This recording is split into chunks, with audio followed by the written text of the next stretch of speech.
In this video, we're going to show how to find the tanks using GPS TankScan. So if you go to the monitor itself, you drill into it.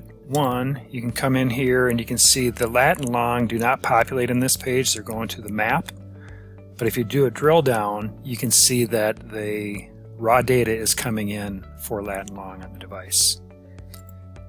So how do you use it is you go to show all on map and you can drill into these guys, pull them up, and you can pull up a history.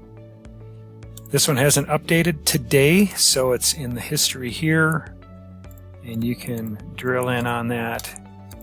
You can see it was here on the 11th, moved, and then it's here today or last time we saw it. So that's that. If you want to look at the other one, you can look at history there. Again, go back. Not sure why it hasn't updated quite yet today. But you can see that one hasn't moved, but it's located on a well pad here out in the middle of nowhere. So that's how the GPS pieces of it work. You can also pull it up here and see just the location, but it's not showing you any history.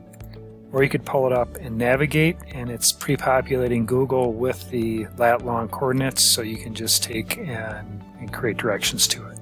So that is Tank GPS for TankScan. Thanks for watching.